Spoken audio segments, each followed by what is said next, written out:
Hello, welcome back to the channel, and thank you for joining me once again.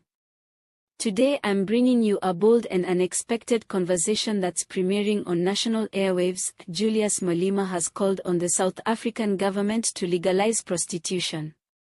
This is not your usual political headline, it's stirring up a serious debate, and we must walk through it carefully. Please stay with me till the end so you can hear the sources and verify the details for yourself. And if you're new here, do hit the subscribe button so you stay updated with the most important and thought-provoking news around us. Now, on to what happened. At a recent Women's Day rally in Sikanda, Mpumalanga, Julius Malema, leader of the EFF, laid out a statement that took many by surprise. He urged the government to legalize prostitution, framing it not only as a matter of pragmatism, but a step toward protection and respect for sex workers. He stressed that sex workers deserve workers' rights, dignity, and protection from abuse, not just from clients, but even from police, who he claimed have turned abuse into punishment. His message was blunt: prostitution is the oldest profession in the world. You may be a Christian, whether you like it or not, prostitution is a job, and there are people who work in it.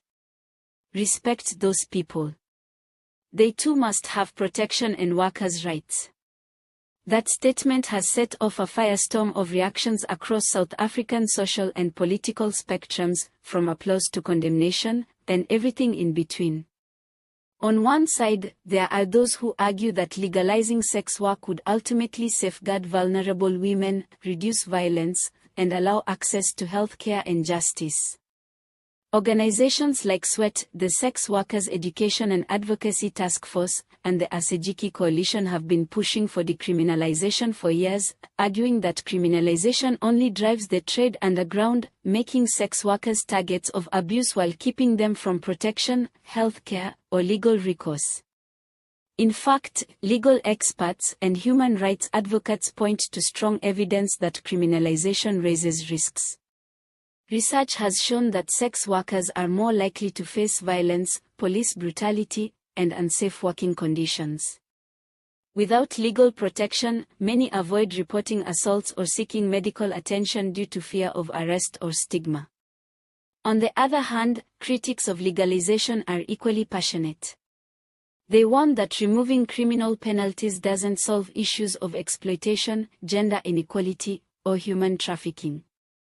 Some argue that legalization may further commodify women's bodies, reinforcing patterns of gender violence and inequality. There are fears that decriminalization, without strict regulation, may even open the door to exploitation or child trafficking, concerns that must be confronted head-on if legal reforms are to succeed in protecting vulnerable people. South African law currently criminalizes both buying and selling sex, along with brothel keeping, pimping, and related activities. According to legal precedent, such as the Constitutional Court judgment in the S. V. Jordan case, brothel keeping remains constitutionally valid while the criminalization of prostitution itself was narrowly upheld. Still, the legal debates continue, with several models proposed, ranging from full decriminalization to partial models like the Nordic approach, where selling sex is legal, but buying it remains illegal. Malema's call puts this debate back in the spotlight. He frames legalization not as a moral concession, but as a necessary shift for workers' rights, public health, and basic human dignity. He argues that sex workers, many of whom are black women facing triple oppression due to race, gender, and class, deserve protection under the law. From his perspective, a legal framework that grants them access to justice, contract work, and health services is more compassionate and practical than the current status quo. The political consequences of this call are massive.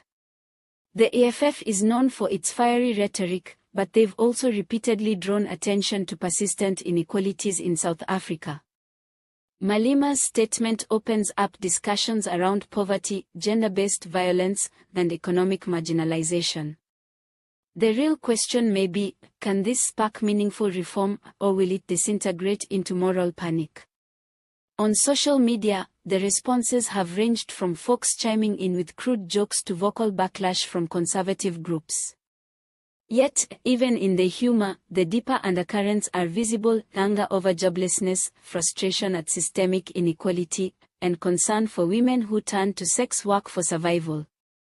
One witty viewer quipped that legalizing prostitution would finally turn tax time into a celebration called prosti-tax, while another said maybe at least legalization would mean better HIV education in the job. Even in light comebacks, people keep circling back to the need for basic rights, safety, and medical access. We may not all agree on the solution, but what's undeniable is that sex work is happening regardless, and ignoring the issue won't make it go away.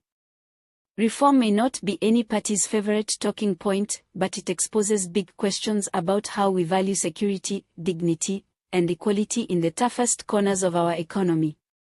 Before I wrap up, let me remind you, all images used in this video are for illustration purposes only.